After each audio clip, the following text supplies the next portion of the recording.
So, hello everyone, and welcome to today's webinar, Reaching Reluctant Readers. We're so pleased to have you with us as we dive into one of the biggest challenges facing educators today, how to engage students who struggle or resist reading. So, I'm Matt from The Day. I'll be your host for this session. If you're here, it's because you believe in the power of reading, but you also know that getting people excited about books isn't always easy. So let's start with a sobering fact. According to the National Literacy Trust, just 1 in 3 young people say they enjoy reading in their free time. That means a huge number of students are missing out on the joy, the knowledge, and the opportunities that reading can bring. So, how do we turn that around? That's why we're here today. How do we make reading feel relevant, engaging, and even exciting for young people today?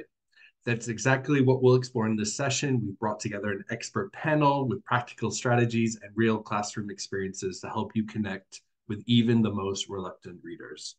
So before we introduce our speakers, a quick note, this is a collaborative session, so we'd love to hear from you. Just drop your thoughts, questions, and experiences in the chat, and we'll make sure to bring them into the discussion and the Q&A at the end. Also, this is a recorded session, so by attending, you consent to this. Follow-up emails, including the recording of this session, along with your CPD certificate, will be sent via email later this week. So keep an eye on your inbox for that. Also, stick around to hear about our exclusive March offer, where we'll give you 2 extra months on top of our 12-month membership if you're not already a member. Details will be posted in the chat by my team, as well as this is something new for us, the opportunity to stay on after the webinar with yours truly for a tailored demonstration of how the day helps reluctant readers.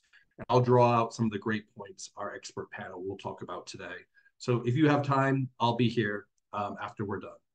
So let's meet our panel. I'm really excited. These are 3 brilliant people. I'm going to start with Gemma. Gemma Nash-Williams is an assistant head teacher at City Heights Academy with over 15 years of experience in education. A fluency lead and teacher development expert, she has mentored over 200 trainee and early career teachers, championing research-focused learning to improve educational outcomes. Welcome, Gemma. Over to Sarah. Sarah Davies is the author of Talking About Oracy, focusing on the development of effective communication beyond the parameters of the classroom. Sarah is assistant head teacher at Royton Crompton Academy and has written articles for SecEd, the Head Teacher, and the Teaching Times. Welcome, Sarah. And last but not least, of course, Richard. Richard Long is the Key Stage 3 English lead at the British School of Brussels and has a whole school role focusing on the development of oracy. Richard is particularly interested in supporting the development of reading and writing for pleasure, as well as building critically literate news reading communities. Welcome to you, Richard, and welcome everyone in the audience. We have a big group today, so again, keep that chat going. We'll get to your questions. But before we hear from our experts, I have a question I'd like to ask you, the audience. We're going to launch a quick poll just to break the ice. It's going to pop up right now. What is the biggest challenge you faced when encouraging students to read? Multiple choice, just answer from the heart. Lack of interest in reading, struggling readers, digital distractions, lack of time, lack of engaging resources, or something else. Just tell us in the chat, put it in. We'll give you a second to answer that.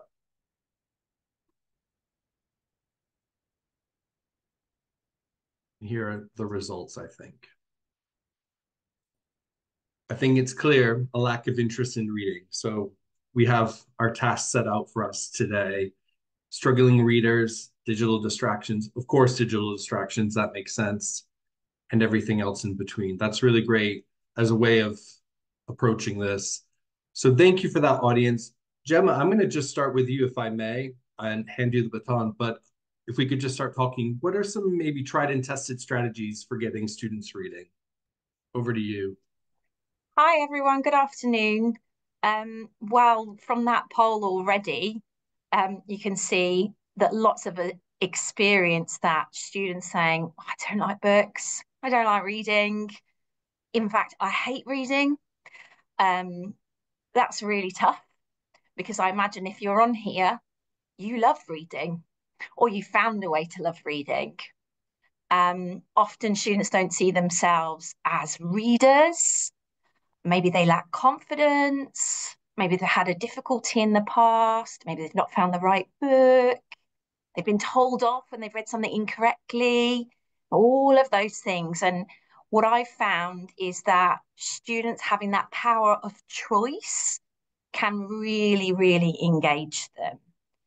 And when I talk about choice, actually getting them to read wherever they can. So that could be a book, a physical book. We all love physical books. But actually, is it a graphic novel? Is it an audio book, a magazine, a blog?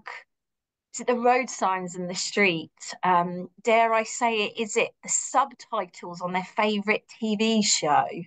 Because there is some research out there suggests that that really supports young people in engaging with reading more. Try and match something to their interests. We're really fortunate that we have our library lessons at City Heights Academy, and they're led by our English teachers. And our teachers know that class really, really very well. And we've just given over time at the start of every year to say, okay, what do you fancy reading? Well, let's try this. Have a go at that. Making those recommendations and giving students time to have a look at those things. Agreed, Shelley, manga can be great. Trying to encourage my nephew away from manga at the moment just so we can diversify, but I agree, absolutely. Those graphic novels are very popular in our school. You know, is there a student that loves a particular sport? Is there a biography they might want to read? Are they into gaming? You know, is there some info, a blog about their favorite games? There's not a one size kind of fits all. And I mean, it's something to overcome, but kind of moving away from this idea of like real reading, that it's classic literature only. Um, we engage with an online reading program. There are a few out there, Accelerated Reader Sparks and so on. And I was really passionate about it. And a colleague said, well, we want them to pick up a book, don't we? I was like, oh, I hear you. But actually, we want them to be reading because we know that's really valuable. We launched it with just year 7 and 8. They had read more books in 4 months than the whole school in 1 year through an online program. They were only doing reading on devices, be it a phone, an iPad, school computer. So actually that non-traditional reading we really need to embrace, because otherwise we're going to kind of alienate young people. So I think that choice, that conversation, trying to match some interests if you can, then we can steer them later. And ditching this idea that real reading just means classic literature or a physical book. Yeah. No, I think that's wonderful. Already just expanding the notion of what reading is. And I mean, street signs, that's great. I mean, it is reading, and I think subtitles is catching young people where they're at. If they're watching streaming, this is amazing. I mean, we talk about reading atlases and cookbooks and all these other things. I mean, I think it's really great. And Sarah, following on that, like, how can we add relevancy to what our students read? Do you have anything you could share around that? That'd be really interesting. Hi, yeah, I think one of the key things to add on that, and thank you very much for having me today, is this idea of what we have to do is we have to get rid of this distorted perception of what reading for pleasure actually looks like, because that's one of the main issues that we've got when we as educators try and solve the big issue of reading, because actually first of all, we've got to, really think about what is it that we are asking our students to do. And the bottom line is that we are asking for our students to be confident, to be able to read whatever, as Gemma quite rightly pointed out, whatever they want to read. They have to be able to do it confidently and with that fluency to be able to support them with it.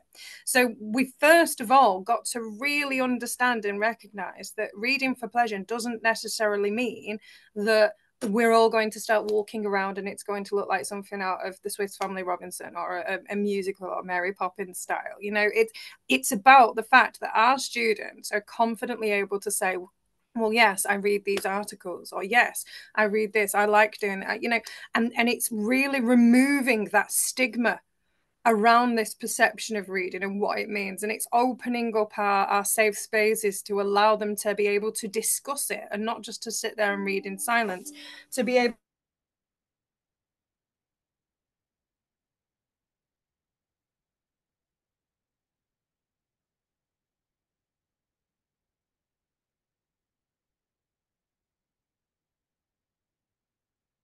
We might have lost Sarah for a moment, but that's okay. I'm going to go right to Richard and we're going to come back to Sarah. That's absolutely okay. Richard, maybe I could speak with you about how teachers, and we were talking about this before, could build positive reading habits in students from the start of year 7 until leaving school. I know you have some really nice takeaways regarding that. Yeah, thanks, Matt, and good evening, everyone. And thanks, Gemma and Sarah, for what you've both said so far, which I think my comments will build on and absolutely support. Yeah, for me, there are no quick fixes about this. I think Sarah's back now. Shall I carry on? Yeah, please do. Yeah, sorry, Sarah. Yeah, there are no quick fixes. I absolutely agree with Sarah's point about this distorted, perhaps idea of reading for pleasure and what it is, and that we really need to think carefully about that. What do we mean by reading, and what do we want our students to do in terms of that? I would also like to say that I think if we're going to build a reading culture, community, then I think writing, a powerful writing culture and writing community is inextricably linked with that. And that's something I'll say more about in a moment with regards to, of course, our use of the day as well. But I do just want to flag up a few things that have been particularly influential in my thinking and our thinking here. Daniel Pinak's book, it's a bit blurred there, but you can see The Rights of the Reader, and also the work of the Open University Reading for Pleasure team led by Teresa Kremin, which I would point anybody to, in kind of starting to look at and think about this.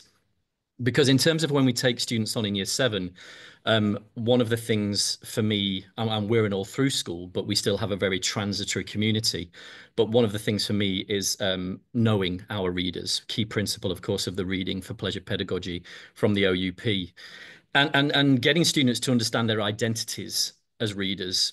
Because I think if you say to some students, are you a reader? They might automatically say, no, I'm not a reader. But actually, they might not understand, what we mean by reading, what they interpret reading to be. One of the things that we do, therefore, that we've encouraged teachers to do in our English department is, but this would be great across the school, to be honest, is just to ask students, well, I do 3 things. I say, what's your experience of reading been like at primary school, at primary level, but also outside of school, at home? What's your experience of writing been like? And what's your experience of talk or speaking and listening been like? And I just get them to write about this in their books at the start. First lesson. And that moment for them just to reflect with some kind of prompted questions. But to start thinking about themselves and what it means to be a reader is really important. And of course, for me, that's all about developing student voice as well, and hearing and listening to students, and the importance of that, linked with everything to do with oracy as well. And so when we know our readers better from the start of when we take them in, for example, at secondary level in year 7, I think that's crucial in the starting point of then developing a reading community and readers. There is a brilliant survey that the Open University offers, just to let people know, a Key Stage 3 reading survey. And it's in a Microsoft Form format. And if you ping it out to your students, the results that come in are absolutely fascinating. And one of the questions which struck me towards the end of the survey, one of the later questions was, does your English teacher A, love reading, B, think it's okay, C, isn't bothered, or D, doesn't like it? 74% of my own students thought that I love reading, which is great, but 26% thought that I just think it's okay. And that was enlightening for me, because it made me go, okay, how am I coming across? What's my reading identity? How am I modeling that? How am I talking about that with students? That idea of reciprocal reading communities, that we as staff are talking about our identities as readers. We're being honest about those identities. We're talking about, talk about my own challenges of being addicted to my phone, as opposed to picking up the book on my bedside table at night that I'm supposed to be reading. All these kinds of things, which I think we do experience in the similar way to what our students in front of us are experiencing with technology, for example, right now. So, you know, that the importance of informal book talk, you know, in classrooms, around the school, everywhere where possible. Teresa Kremin talks about, you know, carrying a book under your arm and just kind of maybe, you know, shoving it, kind of directing it towards some students at times, is saying, oh, have you read this? One of the books I recently put in my classroom was this one by Patrick Ness. Sorry, the blurred background's not showing it, but it's called Different for Boys, and and very much about looking at kind of boys' sexuality in school and so on. And the librarian was saying, nobody's looking at this in the library. So I brought it into the classroom and kind of put it on my desk. And I had some kind of year 10, year 11 students say, what's that? And I just pushed it their way, especially some of the way of the boys, you know. And I asked them to read it. I said, I'm really interested in your opinion about it. Let me know about it and so on. So that informal book talk and the way we can support that. And then, of course, we have invested in the day. And that's been brilliant because we have in Key Stage 3, for example, all students are engaged in reading news, writing about news. The Student Voices competition from the day is something we take part in, where students get to write news articles and have them published. We've had 5 articles published so far by students in the day. And again, coming back to that point about reading and writing being inextricably linked, if we've got students reading news, writing about news, and the success that they're having, and the choice that they have with choosing, you know, with coming back to Gemma's point about choice, and news offering the wonderful opportunity for that, you know, to choose articles of interest. Just on that note, some of our students, when we said, what do you want to write about? And some of our students said mental health. We've got students from a diverse range of nationalities. One wanted to write about volcanic activity in Iceland. One from an Iranian background was sick of the representation of Iran in the news, wanted to write about the beauty of Iran. And of course, in writing about that, what they had to do was go and read news articles and look at the style of news articles, and therefore learn about how they were written. And the support that the day gave with that was just fantastic. You know, so, and they're the benefit of short news, you know, short articles, things that can be digested and read. I think students need to feel a sense of success when reading something as well. Not a 300-page novel that they might struggle with always, you know, but what can they read that's short, that has a whole narrative to it, that they can go, yeah, I get that, and I've got an opinion about it. And again, coming back to oracy, well, if news doesn't provoke our students with thoughts and opinions about things, then what does, you know, and that's been a wonderful thing. And just a final point there, what's wonderful about what the day does on its news articles is at the bottom of each one, there are 6 steps to discovery. And the first step to discovery is to do with how we respond to text. And it asks, how do you feel? How do you feel about this text? And I do think that one of the things we've lost in education is asking students how they feel about their reading, how they feel about a story they've read. There is so much focus on academic writing about things they've read that sometimes I think we've lost that emotional response. So I think the way the day frames that first question, how do you feel about what you've just read, is a wonderful way of sparking, again, that immediate kind of talk response that then can develop into writing their own articles. So yeah, they're just some of the key things I wanted to mention. Thank you. That's great, Richard. And I don't want to lose a moment to go back to Sarah, because you had us on something really interesting. But before we do that, Richard, just this idea of taking something intangible like reading and bringing out a material book and sort of demonstrating how to do that. I think that modeling, you know, kind of going after those 26% of students who said, I'm not sure. I think that's everything, is how can we model best practices? How can we instill a culture? So I really appreciate those takeaways. But over to you, Sarah, because the floor is absolutely yours, because really loved what you were talking about right before. So apologies for that bit of a technical error on my hand, but actually I think Richard said it so eloquently there as well. Like, just this idea of, one of the things that he was talking about was removing that distorted perception and allowing students to recognize the fact that reading is purposeful and it is meaningful, but there are a variety of different forms to how this might look, and creating those safe spaces in which to do that. And part of that safe space, exactly as Richard was, you know, alluding to there, is by using the channels such as your oracy in order to really promote that further and allow those students to be able to explore this reading in a way that doesn't feel very high stakes. And it goes back to actually what was mentioned there about this fear of the academic rigor that's attached to it. And by removing that academic rigor and actually being able to have a conversation and a sustained discussion that is focused on something that is an interest to our young people, that's where the reading for pleasure comes from. It comes from this idea of really developing that confidence and allowing it to be relevant. And the only way that we're going to actually be able to do that as a practitioner is to be able to really engage with that student voice and to make sure that not only do we have a contemporary understanding, but also, as both Gemma and Richard alluded to, it's this idea of making sure that our students,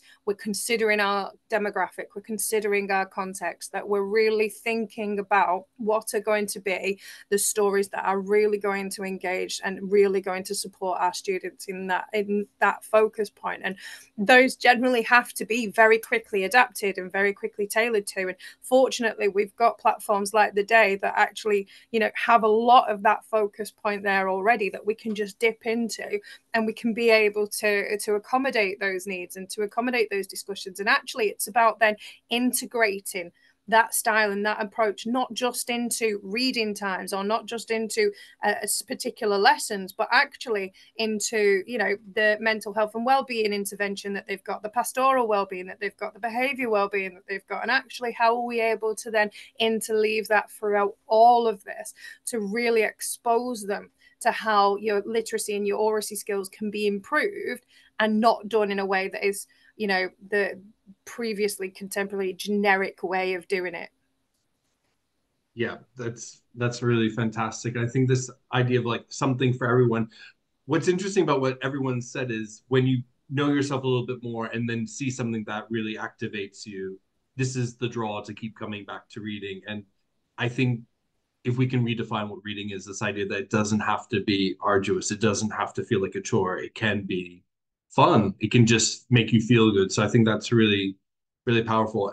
And with that said, because we're right at the midpoint of the webinar, let's do another poll and take a pulse check and see how everyone's feeling. Thank you, everyone. I can see all the chat and the comments coming out and everyone's talking, so that's great. We have a little question.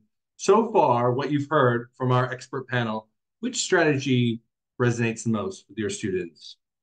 Feel free just to type that in. No multiple choice, just put it in there. And we'll take a look at the answers.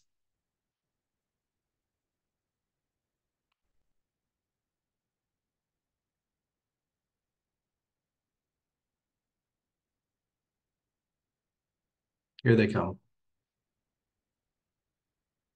Or not. That's absolutely fine. You're all very active in the chat, so I think that says it all. What we're going to do now, we're going to continue on back to Gemma to talk about our second round of questions. And I think something I've been thinking about, and we've kind of touched upon this, but is how can literacy skills be integrated across the curriculum? Is that something you could share with us, Gemma? Yeah, absolutely, of course.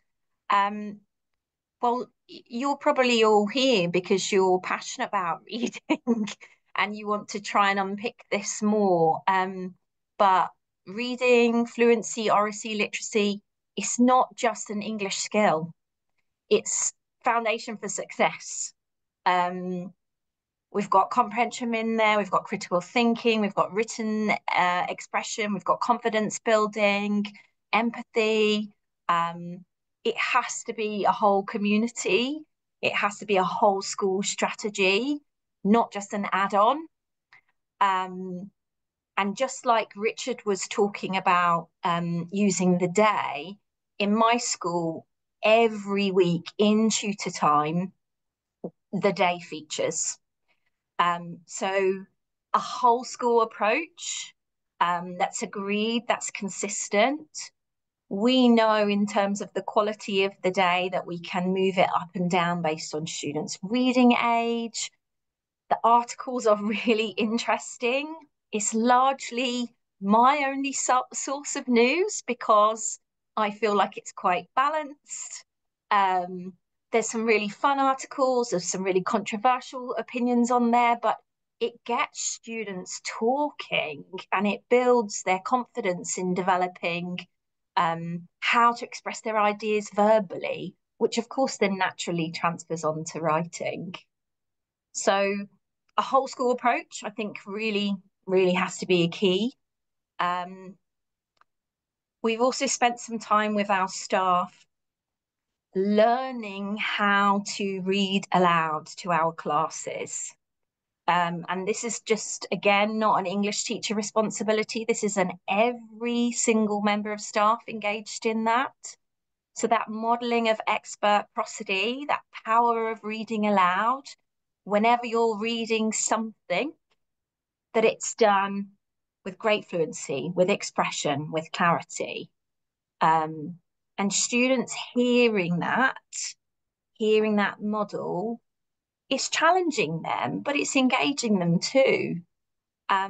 Anyone can be a reader. We've got colleagues around our school with various experience, subject specialism, English as an additional language, all these kind of things going on. And actually, you know, they're seeing teachers really have a go at this, make mistakes, talk and discuss. That's really supported our students. And then this is definitely a work in progress.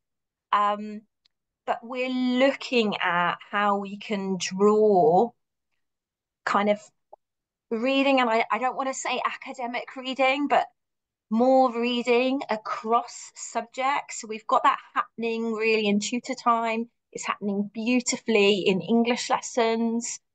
It's lending itself quite well in science, in humanities. But actually, what does a great reading look like in maths? Is there a particular way that we read in science that involves, you know, I need to skim this text? And then focusing on that disciplinary literacy, you know, how does reading and writing and oracy work in maths versus English versus art? And we're starting to unpick that. That's a new journey for us. But I think if you're encouraging staff to read aloud, those small shifts are making a difference. This being quite a collaborative effort together, and also making sure it's a whole school approach. You know, we're embedding literacy, fluency, oracy into everything we do. We're not just teaching content. And again, drawing back on what Richard and Sarah said, there's that choice. Let's take away the stigma about what reading is, and engage in whatever form that we can. That's certainly kind of moving, you know, our vision and ethos of reading forward in our academy. That's great. And I mean, we're here talking about reluctant readers, but what keeps coming up is this idea of how it's linked to oracy, how it's linked to writing via student voices, as Richard said. And on this idea of oracy, and I love this oral tradition of reading out loud. I remember that as a young student. I love that moment. How is oracy linked to reading engagement? Sarah, if I can come back to you, and maybe we could talk about that a little bit, this idea of oracy and how it can be linked. Hi, Matt, absolutely. And I think it's so important to recognize how oracy, you know, it's the starting foundations as to how we learn to read. We learn to read due to the phonology of the word choices. So we need to develop that confidence in it. And what often can happen as a misconception is this idea of silent reading. And what we're actually doing then in circumstances where we're introducing silent reading into the, you know, into the picture is that we're only actually accounting for a small minority of the students in front of us. And it's often a misconception that if they're reading silently, then they're reading, but actually questionably how many of them are actually doing that, how many are actually able to access the text that's put in front of them, how many feel confident in the passage comprehension of it, the sentence starter. We know that actually the more that we expose ourselves to the data and the analysis and the testing of reading gauges, the more we're able to really break that up and recognize the fact that actually we're not necessarily always catering to the all if we expose them to methods that may have been used in the past. So what we need to do is we need to shift that perspective. And I know that we've talked about, you know, times of the past where we used to get modeled to us. And one of the things that we've brought back is that the teacher reads. And that's not necessarily saying that every single school is in that circumstance, but where we started on this journey to fluency was the idea that, well, actually our students were way below national when we started. So we didn't, we needed to make the right steps for them. And part of that was just by introducing those 3 key steps. And I know that it's been mentioned on the chat about this idea of how do you engage all, all teachers. But the bottom line is that all teachers are teachers of literacy. And this needs to be something that's recognized from the start, because if the students can't read, they can't access the exam paper, they're not going to get your outcomes. And it's as simple as that. It's about really finding that first line. And often we become, phased by this idea of the outcomes and the progress, that what we don't realize is that those foundations need to be really, really established first. So once you've got that buy-in, you then look at, okay, how can we make sure that that's consistent across the board?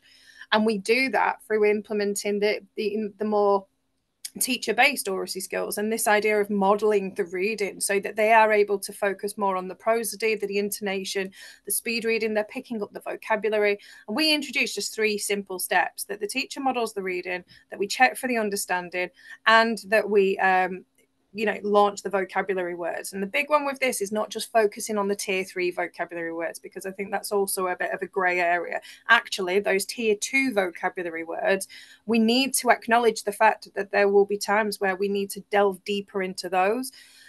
What can sometimes happen is then we can turn around and go, well, okay, well, we need to do a Freya model on how to, and it's not necessarily the case. Actually, just having a discussion, having a simple, oracy-based discussion on why is inference so important? Why is this description so important? And really picking up on the meanings behind those words that aren't necessarily those that are established within the curriculum as part of our disciplinary literacy focus.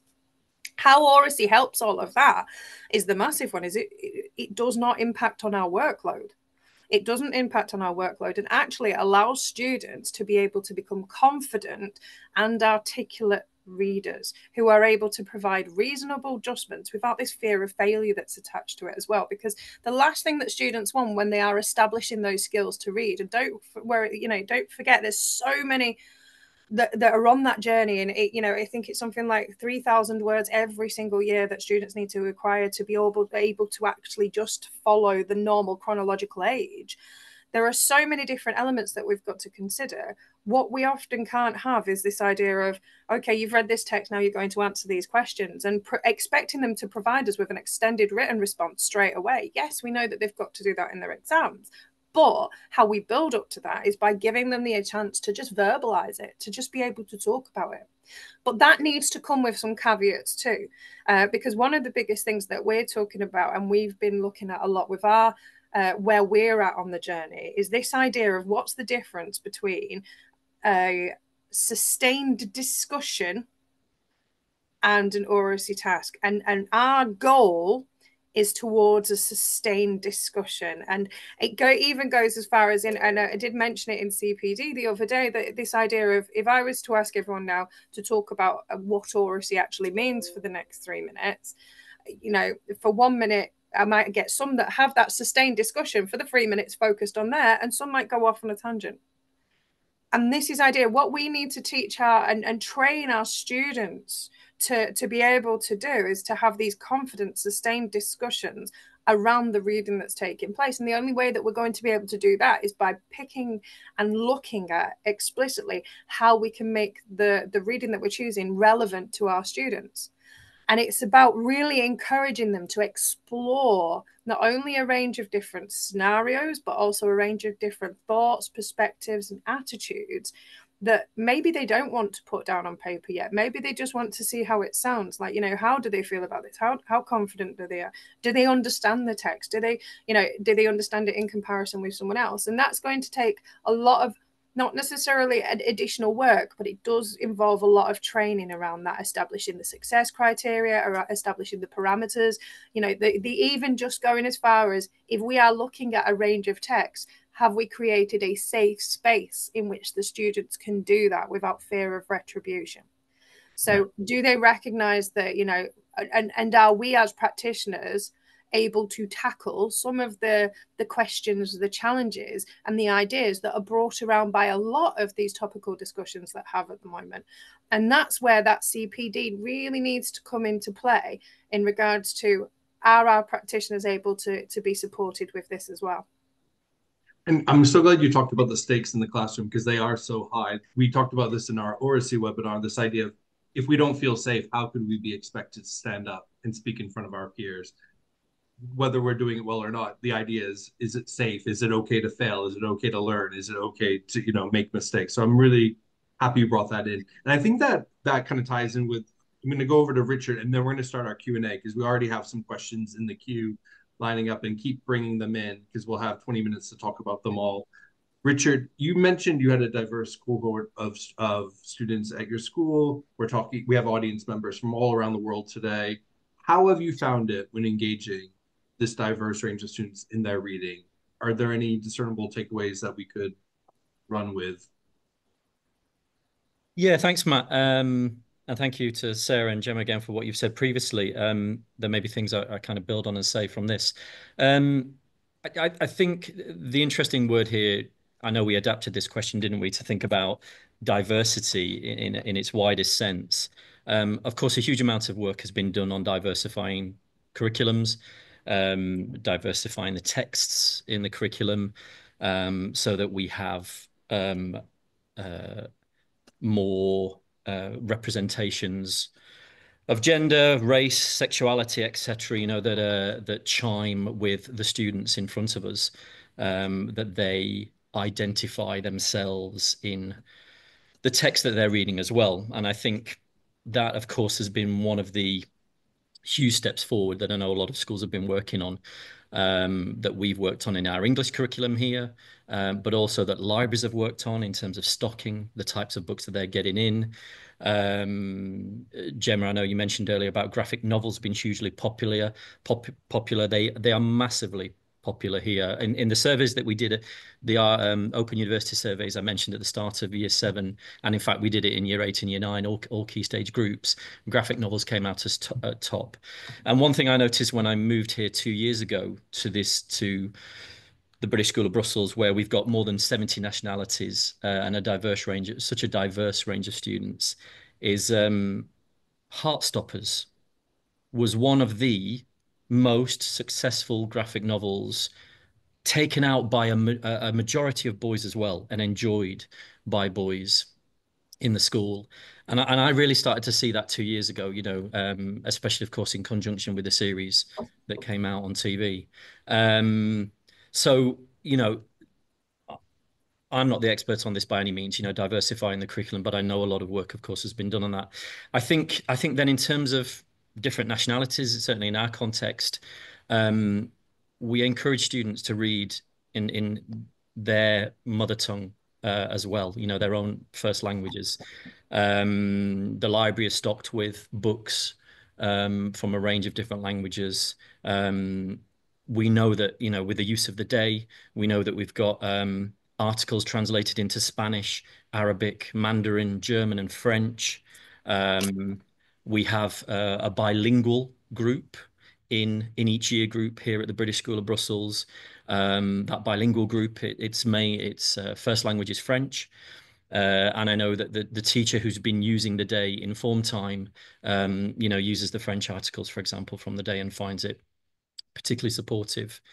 I think, again, in terms of diversity and what we mean by diversity and its broadness of that term, then also Gemma's mentioned the different reading levels. I think already that the day offers the 5 reading levels in terms of the complexity of vocabulary in the articles. That's an interesting one, because I think students, might not want to identify themselves as, adapting the level of the article that they're reading, but it's there. And it's there, something that students can do if they're reading those stories, certainly privately, and want to access them. One thing I certainly noticed in the reading of news, again, for example, is that when I was working in the UK with a student who had English, whose first language was not English, is that, again, coming back to oracy and the power of talk in the classroom, is that student said very little in his normal English lessons in terms of the normal curriculum content. But when we were looking at news articles, he would choose his passion, which was supercars and Formula One, and he would find articles on this, and suddenly his talk came to life, that he was able to articulate, his understanding of this interest and of his and his passion for this.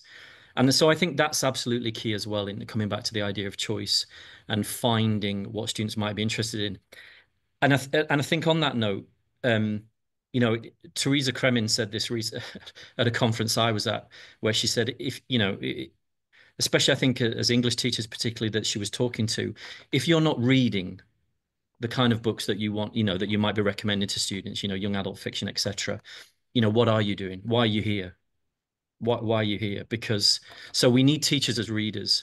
And I think where teachers can struggle with, trying to keep up with reading kind of what their students might be interested in, that's where I think something like news articles and students being able to find that choice and interest themselves is particularly important, in kind of finding out those students and their interests and that diversity of interests among students, to come back to that. So, and then just another interesting point, which I saw yesterday kind of explode on X, was this idea of audio. I don't know if anybody saw this, but audiobooks, are they somebody posted saying, I don't think audiobooks really are considered reading. And if we're thinking about, again, the diverse nature of our students and how they might like to read and how we might like to read as adults, my own view is that listening to an audiobook is reading. Yeah. And all the kind of things that happen when we listen to a story happen when we're also reading a story. But I thought that was interesting. There were lots of conflicting arguments about kind of, not sure this really is going to be supportive and helpful in kind of getting students to the outcomes that schools need them to get to, and that pressure that schools have, of course, with those academic outcomes that are needed. But just on that note, I think our job is much wider than that as well. For me, it's great if students get the grades that they want at GCSE, for example. But the best moments I've had, the most rewarding moments I've had, is when students have felt something about a text, when they've shared their emotions about a text, when they leave my classroom and go into their futures and they'll talk about a text they remembered at a dinner party or with friends or whatever, and that stirred something, an emotional response in them. I've seen in the chat already the word empathy. It's all about that. It's all about that. I mean, we're reading The Bone Sparrow in year 7 right now, and Amnesty International and all of that about empathy with regard to asylum seekers and refugees. And if our core purpose is not to develop these type of human beings as well, then I think we're missing out on something massive. So I absolutely appreciate the pressures, especially in UK settings. I've been there, of kind of what schools need to do to get students to those academic outcomes. But we have a much wider role than that as well, I think. That's wonderful, Richard. I love this idea that all of you are cracking open and exploding the notion of what reading comprises. It's not just one thing. And these limitations, this binary thinking around it is what we're trying to overcome. And I think that's going to get young people excited about reading. We are now at the Q&A part, and my team have lined up some great questions. I'm just going to get the ball rolling. I might direct one to Gemma, if that's okay, and then we'll kind of just take them as they come, if that works for everyone. We've amalgamated a question from 2 audience members, Carol and Matthew. Thank you for this question. It's from you. How have you built staff confidence? What practical steps can be put in place to make staff great readers? Any ideas on that, Gemma? Yeah, I started to try and answer it in the chat, but I was mindful I was trying to answer it and also listen to Sarah and Richard. Well, Sarah said it. We give over time in our whole school CPD. Like, this is a whole school priority. And if our young people, to engage them in reading, need experts, then those experts need training and support. And it started with me. So I teach English at my school. I am not an English specialist. I trained as a dancer. My PGC is in dance. I've taught drama, PE. I've always loved to talk. I mastered dyslexia until I was about 20 when I was teacher training. And then somebody pointed it out to me. I stood up and read aloud to everybody. Quite a lot of people know kind of my background, that I'm not an English specialist, and I shared that information with them. And I said, look, you know, I'm really loud and lively when I do it, but that might not be you. What's your expert model? How are you going to do it, teacher in maths? How are you going to do it, teacher in art? And we took time together and we practiced. We spoke about stress and express, highlighted words that we thought we needed to do that with. We practiced pausing at full stops. Just the things that you would teach young people. Adults need that too. Lots of support and encouragement. So the day kind of reading aloud is quality assured, but it's that quality assurance and not that kind of, I'm really checking you're doing this. It's very much, oh gosh, I love that talking point that students had about that article today. So encourage and support. My door, our librarian's door, is always open. So if someone wants to unpick something, we're happy to do that. Yes, I hope that helps. That's really great. I think, yeah, I think this idea of reading's not done. We're trying to teach is reading's not done when you finish school, but as adult readers, reading for life, we need to always be retraining in the sense to become those experts, as you mentioned. So I love that. It's a really helpful tip. I'm going to go over to Sarah, if I may, with the next question. It's from Sarah in the audience. For Sarah, I work in alternative provision. Most students come from deprived background and they have a low reading age as they've never sat down with parents to read. How do I get these students engaged? I think for that, and I know that Gemma I think you answered this one a bit in the chat as well, and quite rightly so. It's starting with you and sharing that expertise. The good thing about those small groups, and the National Literacy Trust have actually done a Represent program that focuses on literacy and oracy together and looks at the contemporary issues. And provides the questions and the support and guidance and training around dealing with each of those, whether it be social justice or anything, you know, in a similar manner, or body image, or, you know, toxic relationships. It's about thinking about what is going to really support with that group, and particularly in alternative provisions where you know, more often than not, you're dealing with a smaller group of individuals. It's not necessarily, you might get through 2 pages of the book that you've chosen within an hour-long session, but the discussion that's come out of it will be what it will make them do. You will know that it has worked if they then want to read on. They want to find out what's happened next, not because of the fact that you've got that short, no, we need to get on to the next bit, but actually that we're stopping, that we're really thinking about this, that because one of the things that, particularly if they've not received that at home, and it goes back to, you know, what Richard was talking about with the audiobooks as well, the thing that audiobooks do is that they support the imagination. And that's what we want with our students. We want them to be able to support the imagination. And actually, what we're going to have to do, particularly with the older students that may not have been exposed to those kind of ideas before, is the idea of building that with them. And really breaking up, if you've just looked at, you know, if you've just introduced a new character, what do we think that they might talk like? What might they act?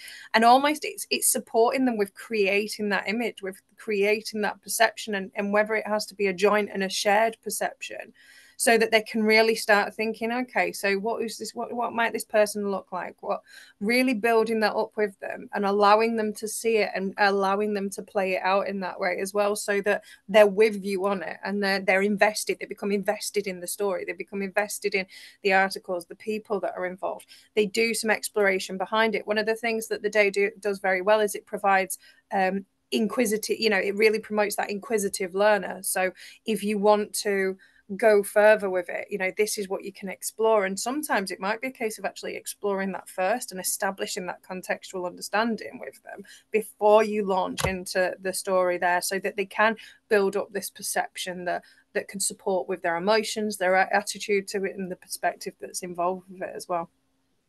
Oh, that's great. And following what you said, Sarah, and the question around parents, we encourage everyone to use the day outside the classroom. Parents, siblings, we know if they're logging in at home, there's a way to do that with our URL, our QR code. Then it's embedding that muscle at home, getting everyone talking. So there's the oracy bit around the dinner table, and then bringing it right back to school. And it's that repetition that's really useful. So that's really good. Richard, we're coming back to you right now. This is from Gil in the audience. When do your students read and discuss articles from the day? Is it in form time led by form tutors or in library/English lessons? Hi, yeah, thanks for that question. Thanks, Matt. When I first arrived here, I realized that we had access to the day, but that it wasn't really being tapped into. And so one of the things I suggested was that we start using some form time across a year group. So I was a year 8 form tutor last year, and I suggested that on a Friday in year 8 form time, students get their laptops out, their laptops are ready open at the start of the session, and either I might lead some news reading from the front and we talk about it, or they might be looking at their own articles and so on, and just maybe recording some kind of thoughts about it and so on. And as that became more and more successful in terms of student engagement, and as I realized what an amazing resource we had here that we weren't tapping into, I kind of thought, well, this is going to now, how is this coming into the English curriculum? So where are there opportunities in the English curriculum at Key Stage 3 that I was responsible for developing? What kind of units, schemes of learning might we say, let's tap into that? So for example, if you were studying Macbeth, Shakespeare's Macbeth, one of the things we've done is said, right, let's look at articles about leadership, dictatorship, which of course there are a huge amount of right now. And let's tap into that. So we go from Shakespeare to modern day news, and discuss all the kind of themes and ideas around that. And I know that the day has a lovely section that links to kind of literature as well, you know, that students might be studying. The knock-on effect then is, right, how are we now spreading this across different subjects? So actually, how does the day become a resource which teachers are drawing on when teaching their subject all the time? So that we're developing that talk around news, we're developing global citizens, we're developing empathetic, critically literate readers, who are realizing that it's important to, cite where your information is coming from, for example, which then develops them as writers when they can also then cite where their own information is coming from, as I've said, the links between that and then what they're doing with their writing of news as well. So the aim is to get it kind of all teachers saying, I know the day is there, I know I can draw on it in my subject area, because I know students are kind of aware of this as well, and they're utilizing it, in other areas. So that's the aim, just to get it infiltrated across the school whenever students, teachers need to draw on it. Wonderful. That's really good. We're getting close to the end of the Q&A. We have one more question. And as I mentioned, I'm going to open up to anyone who wants to grab it, to no one in particular, regarding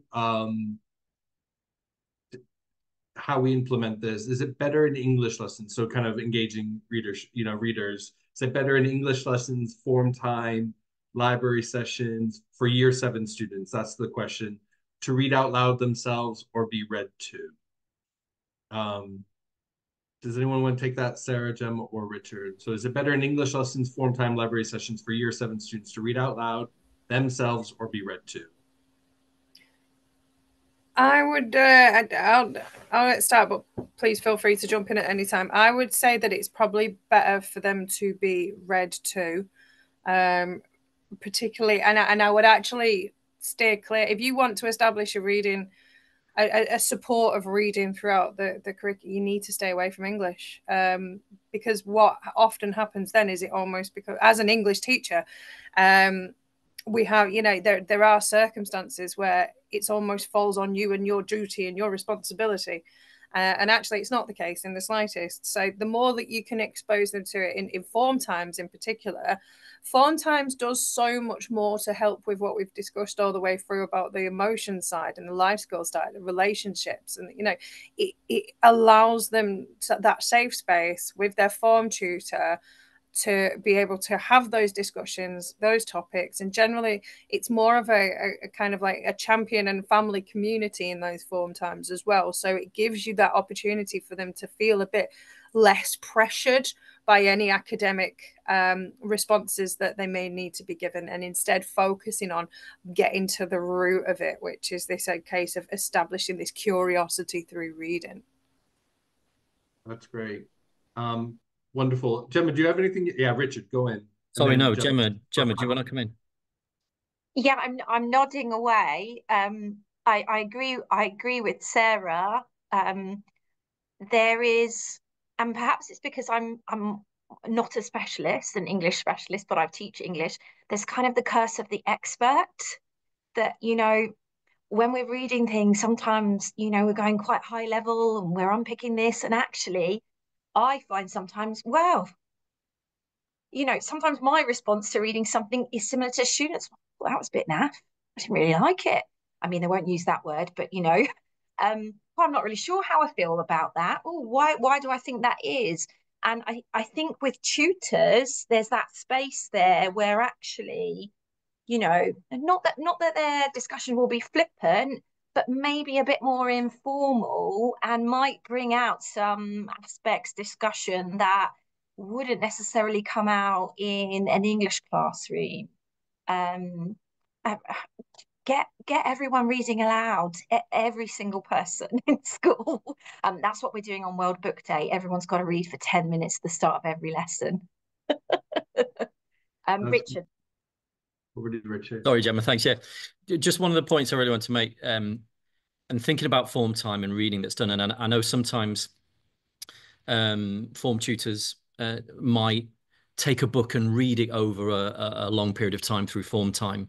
And one of the things I would say is just be wary of that, because, and I come back to this book, The Bone Sparrow, where there's a character in it called Jimmy who says, she's getting this boy Subi who's in a refugee camp. She says to him, she can't read and she wants him to read her mother's diary to him. And he stops at one point and she says, keep reading, Subi, because stories are no good if you keep stopping. And there's some research by Julia Sutherland and her team at Sussex University about the fast immersive reading approach. And one of the things I just wanted to add is that I think that is it's one thing that's changed my own practice, which is I think there can be a danger when teaching, when reading a text in any situation, that it can be too stop-start. And we feel that we read the opening chapter, for example, of a novel, and we've got to stop and analyze it or talk about it and so on. And actually, the faster immersive reading approach was about reading two novels back to back swiftly with weaker, reluctant readers. And the success of kind of how they then understood those texts and wrote about them or whatever afterwards was significantly greater as a result. And that's changed my practice massively. And it's that thing of whole narratives within a given situation, which I think is so important, because we all know that if we come back to a book or a story or whatever week after week after week and bits of it, that we're going to lose that interest, that understanding, that motivation, whatever. So, again, reading a poem, reading an article, reading a short story. I've seen verse novels mentioned, which I think are nice, fast reads as well. That's something for me which has been particularly significant. So again, how you approach it in form time, I think needs to be carefully thought about in terms of the length of the reading that you're doing. That's a great takeaway, and then a really nice final point for the Q&A, just to think about that speed reading two novels at once. So for the moment, that concludes our Q&A, but I want to say a big thank you to Gemma, Sarah, and Richard for all of those really practical tools that all of the teachers in the audience can use today. We've had a lot of, they've all been great. What I'd like to do now is, in a second, I'm going to stay on, as I said, share my screen and let you know, as I mentioned at the start of the webinar, I'll be sticking around to do that demo. Everyone's allowed to stay, but drop off if you have other things to do, but we'd love to show you how the day works. And I'm really going to be drawing on what Richard, Sarah, and Gemma have said, because you've done such a great way great job in kind of illustrating it through your words. So thank you for that. And again, very quickly, our March offer is so wonderful. You're going to get 14 months for the price of 12. This is a huge cost savings. So you'll get an extra 60 days to embed the love of reading across your school. And sometimes you need a little extra time. That's why we want to give you those 2 extra months to really take that reluctant reader and make them an avid reader. And I think with all the key strategies you've shared today, the 3 of you, it's possible. So I'm feeling quite inspired by that. If you're already a member, please book more training with either Sandra, Lucy, and Laura. They're our membership engagement team. They are brilliant and former teachers and wonderful in deploying the day. So again, a big thank you to Gemma, Sarah, and Richard. Really insightful chat. Thanks to our audience. Your chat has been exploding the whole time, and that's what we like to see. So thanks for those questions, the comments.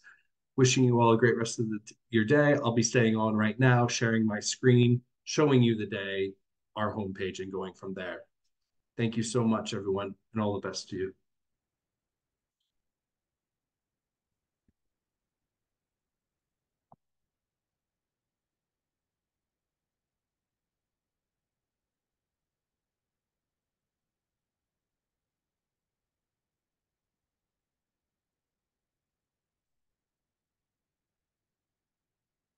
So what I'm going to do right now, I know some people have hung on. I'm just going to start talking about the day.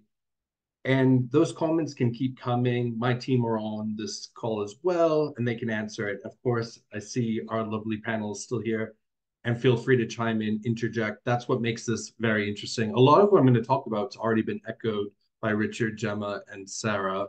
You should be able to see one of our articles. I chose this purposely. If we're talking about reluctant readers, I want to pick something that's going to meet them on their terms. I take the assumption that a lot of young people use social media. It is a currency for young people. It's a currency for old people as well. And we like to write about things we think students will be interested in. So if we look here, YouTubers are new Hollywood stars. We're already trying to grab the reader and say, this might be something you're already an expert in. And what we're going to do here is really show how we can also frame this as a debate. So the first thing you'll see in the article is a question. We always frame it as an interrogative. So is this the death of real culture or not? This is a safe space to look at this from all angles. What we're going to do then is put this article in short paragraphs. Why? We want to promote readability. We want to do this in form time and registration. We want to be able to do this quickly so students can have agency over what they're reading and feel like experts. If we think there's a word they don't know, we're going to put it in bold, give them that definition in real time. And that's what's so wonderful about the day. They can get that there. Or at the bottom left, I'm going to open up an accessibility widget. That means whatever learning need you have, we're there to make sure it's accessible for you. Gemma so rightly talked about dyslexia. We can make this dyslexia friendly. We can make it bigger. We can have a screen reader read to you. Whatever it is, we want you to be reading. So we'll cover that there. If we go to the bottom of the article, what we're trying to do is remind the reader what we're talking about. So we repeat that question that we saw at the top. Is this the death of real culture? Now, most young people might have an opinion on this because it has to do with social media and YouTube, but we're going to give them 3 platforms to help them debate it. We're going to give them a pro stance, a con stance, and a more nuanced or stance, which from a classroom point of view could break up the class in different groups, and they can practice defending these stances and listening to the other side.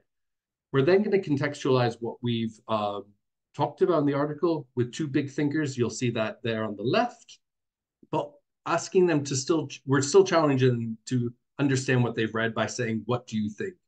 They can say, you know what, I don't think these thinkers really apply to this article on YouTube, or they do. So we're always trying to put this in history and sort of think of it that way. In this way, we're honing critical literacy and critical thinking. We're also saying, don't take what we write tacitly or as the gospel truth. Go dive in deeper on the right, look at those articles about the same subject, watch these videos and become an expert. And I think Richard mentioned it, but everyone else did probably too, the 6 steps to discovery. This is an inquiry-led framework that we've created. And this is what's so great about the day is it's a teaching tool to practice different skills. We can think about how we feel about the story. That was Richard, I remember that. How we can wonder about it. This is great if you really want to challenge what readers are reading. They can start to think, actually, the day forgot something here about you too. And this is really powerful. If you've got young people who are bringing in misinformation or believing what they see on the internet, go to number 3. What are the facts? Number 5, we mentioned empathy today. What do others believe? You're going to practice it number 5. Where I'm going with this is those steps are consistent across every article that we write. So yes, the articles change, but what we're trying to practice in each 6 step stays the same.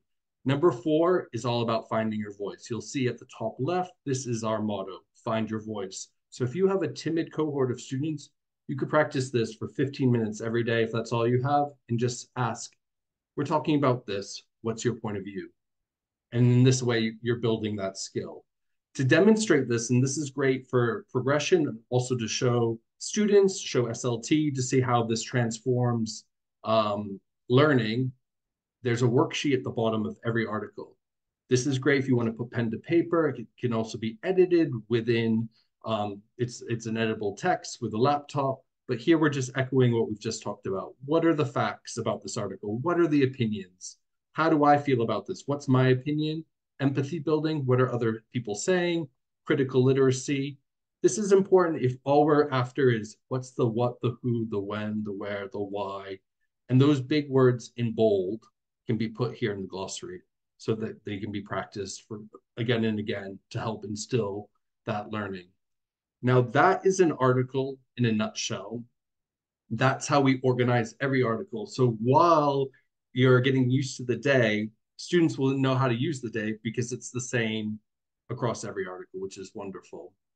What I want to do now is just show you our table of contents. This is a bird's eye view of what you get with the day. All the reading levels that were mentioned that intersect with key stage levels. For MFL, we have these 5 languages. We have assemblies for your whole school. And right here, this is a really special section. Richard mentioned his school and student voices. This is where that lives. We also have English set text that came up as well, quizzes, daily posters. And I'll just quickly dive into a few of these in no particular order. We're talking about reluctant readers. Well, in my mind, if you have a visually led learner, daily posters is where you want to go. I'll tell you why, because there's still a lot of reading here, but it's done in a visual way. You all mentioned graphic novels as such a powerful tool for reading, but what the posters do is give someone a sense of confidence around a subject that they might know some bits of information. A lot of my teachers are printing these out, if they can, in A3, in color, plastering their walls. And what they've told me anecdotally is that students will just go up to something that they're interested in or that piques their interest and then start taking it in. Then they'll start to feel a little bit more confident about it. Then they'll start to report it back as a way of saying what they know. So, and again, this way of reading, there's different interventions. It's not just articles. It can be posters. And if I go back here, it can also be videos. It can be photos.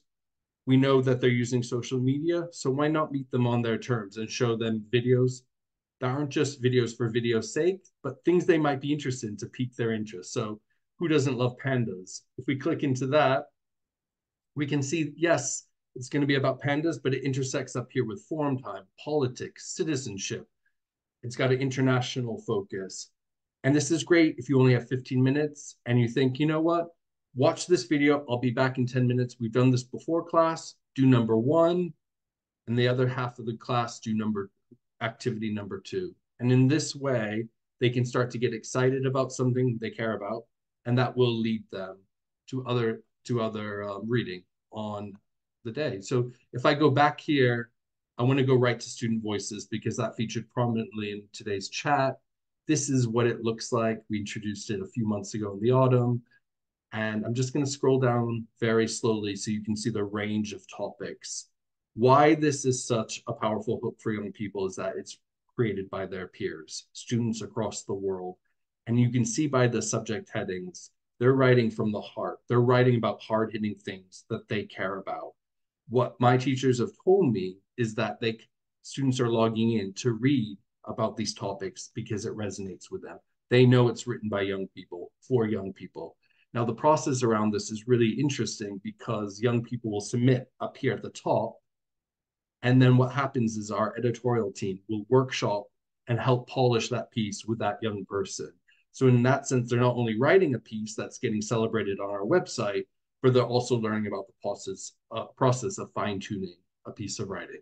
Matt, so that, yes. Can I just add in there for anybody watching that the feedback that my students got from your editor, I think it was Zoe who gave us the feedback.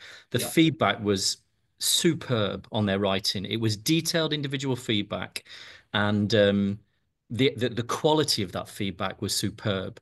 I was kind of looking at it going, wow, this is somebody who really knows how to develop writing and writing about news. So I just wanted to chip that in. No, that's great. And I mean, that's so interesting because then there's this confidence to know. And I think this is circling back to something that all of you touched on, that reading and writing doesn't have to be perfect. It's part of the learning process to polish, to, as I think Gemma said, to read something and go, that's not resonating, that's not for me. It's this idea that reading doesn't have to be so reverent, right? It can be imperfect. It can just be something that we come back to. And Zoe might be on this call, but if she's not, I'll feed that back. That's wonderful. She provides that really great feedback. Going back to this table of contents, just to really give you a bird's eye view, I'm going to click right now into English set text. For all we're talking about reluctant readers. How do we get students excited about classic literature? How do we make it relevant? How do we draw them in? Well, look at all the text that we talk about. Look how we're sometimes using pictures from the movie adaptations. Sometimes we're using contemporary text. We're using a diverse range of stories. It goes on forever. And I was just talking to a teacher today who said, oh yeah, I'm teaching that one. And we clicked into it and we can see how, I'm just going to click into Emma for no particular reason other than to say, look how we're drawing out what the synopsis of Emma is about, the inherent themes of that book. And if I click on social status, we can quickly see how that ties in to contemporary ideas of social status. And these are things that we've written here. And in this sense, the day's connecting the dots between today's world and classic literature. So when we have a student says, reading's not for me, this book is old, we can say, well, actually, the themes within that book are happening. And this is the article to sort of prove that.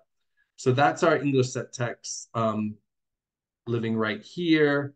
The quizzes, gamification was such an important way for me to learn. I like playing games. So what we're doing here is testing students' knowledge of the previous week's articles. We publish 2 articles every morning during term time, Monday through Friday. So that's 10 articles a week. They're published at 6:30 a.m. GMT. And what's really great here is you can also get your schools interacting with that picture and putting a funny kind of pithy caption to what they see there. So that lives there, but the quiz lives right under it. Just click on it. We found a lot of teachers are using this at the end of the week, kind of breaks the ice, gets them kind of reflecting on what they've looked at. And it's not a big deal if they've not read it. You can't read the article, but they can click on that blue hyperlink and it will take them back to that original article. Or they can just take a guess at the answer and they get the green sound when they've done it correctly, and it goes red when it's the wrong answer. So again, bringing this idea of, can reading be fun? Can it be, applied? And the answer is yes, it can be. And we hope to do that to keep them interested. The only other thing I wanted to show you before we kind of close up is 2 things that are really important for really bringing the whole school together. There's such important themes that intersect with daily life in a school. Our editors are putting these assemblies together in the summer for educators to get ready their curriculum for the next upcoming semester. So what we're doing is, by creating the calendar in the summer, you can plan on how to pair this with what you're teaching already. I'm just quickly scrolling down so you can see the myriad of topics. But what's great about this is you can take it out of chronology if you want, if you happen to be talking about these things. Oh, look at that, books, first week of March. Well, that's what we're talking about today. So if we look at that right now, we can see World Book Day is coming up. And we can kind of contextualize what that means and why that's important. And then what we do is we have 3 activities. So there's still this idea of how we can draw students in and thinking about it. But what I love for teachers in the assembly slides, I'll just open them up. is we have speaker notes. So if you have to deliver an assembly last minute and you have no time to prepare, you just click these three dots and a script will come up and you can actually deliver it. And it gives teachers that chance to talk about something with confidence and give them that agency over this. But I'm just kind of going through, this is a very interactive, easy to digest, bullet pointed presentation. And it always culminates at the end with a sort of TED Ed type or the School of Life type video. And again, it's this idea to kind of instill what we're talking about, to end it with a video really drives it home for young people. So that's here again in our, right over here in our secondary assemblies. And where I wanted to land, if I may, as a final note, is our Brainwaves initiative. This is a long-term study we have with the University of Oxford. It's been going on for almost 2 years. It's really exciting. If I click or scroll down, you'll see we have all these mental health presentations that can be brought into conversations at school. Why this is so groundbreaking is it's a long-term study where the University of Oxford is getting data from UK schools, putting it into PowerPoints, and then giving young people the vernacular to speak about their own mental health peer-to-peer. And that's really powerful because it's not coming from the adult to the peer, but it's giving them the language to talk about their feelings and to be joined up with it. But if I just click into one, rather than saying, you know, what I've noticed, rather than saying, oh, why are you so tired? You're not paying attention in class. You could actually say, you know what, this is a teachable moment. Let's go to Brainwaves and actually find out why maybe teenagers need less sleep than adults. And maybe that's why they're sleeping less. And to get those free modules, you just click right in there. You'll get the PowerPoint and the speaker notes. And it's that brilliant. So what I'm going to do now is probably take a breath and go to the chat to see if there's any questions that I can answer in real time. But I'll leave us with that resources table of contents because, again, that's a bird's eye view. All the languages in MFL, all the reading levels, assemblies, all the articles, student voices, English set text, quizzes, posters, brainwaves. It's a lot. And of course, if you want more information, just contact us and we'll also talk to you one-on-one. But if there's any questions in the chat, which I've not been paying attention to because I've been doing this, I can answer that, or someone can also just speak out and I'll be happy to answer them as well. And I'll give us a second to see if there are. Maybe try to click on that chat.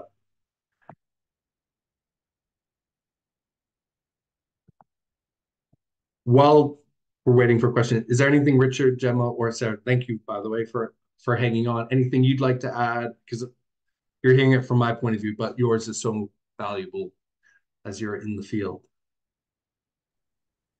We've actually started to draw on the day to support with kind of cover lessons because there's an article there, there's discussion points there, it's kind of ready to go. Yeah. And because all of our teachers have access, we're starting to draw on that a little bit.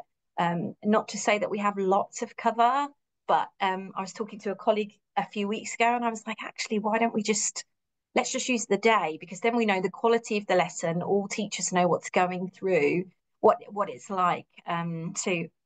You know, that's another way to use it. I think someone said in the chat about, you know, teachers complaining that they don't have time. This is an absolute lifesaver, the day. Like, I've used 3 assemblies, edited them to then kind of deliver them in my way, but I use them as my basis. And yeah, that's been a massive time saver. Yeah, that's wonderful. And some of the questions that have come in about reading levels, let me just show you. Reading level 5 is what we were looking at that article, but you can choose, you can toggle between reading levels. So I said that we've aligned this to roughly intersect with key stage levels of reading. But as we know, it's not a perfect science. It's always good to know you have options in how you toggle between reading levels. So it could be, the question I think on the floor is, can we show different reading levels? What I'm going to say without clicking into them is that the articles, depending on the reading level, will be longer or shorter. The vocabulary will be paired for it to be appropriate for that reading level. and also topics, right? So we're talking about hard-hitting articles. We're talking about great news, good news that inspires, but we're always making sure that the topic is appropriate to this key stage level as well. So I just wanted to kind of cover that off. That worksheet I showed you at the bottom of the article, someone's asked, it is editable. Everything is printable. If you have the desire to do it, we format it so well. So a lot of my teachers tell me they like to put it on their desk.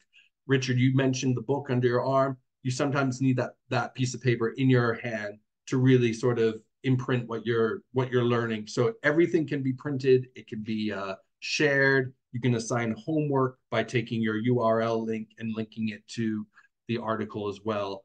Our membership engagement team is really great at sharing those practical tips. As I mentioned, they're all teachers.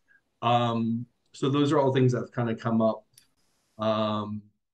But yeah, without further ado, if there's no more questions, and I know time is precious, it's 5:20 here in the UK, really just a really warm welcome for everyone who held on to look at the day with me. Again, we can do a longer session if you say hi to us. That March offer is still available, of course, and we'd love you to take advantage of it. But yeah, Richard, Gemma, and Sarah, thank you so much for all your valuable input. We hope to see you again. And I say that truthfully because Sarah's been here before, so we'd love to welcome you back. It's been really rich. And yeah, I just wish you a wonderful evening, all of you. So thank you. Take care. Thanks, Matt.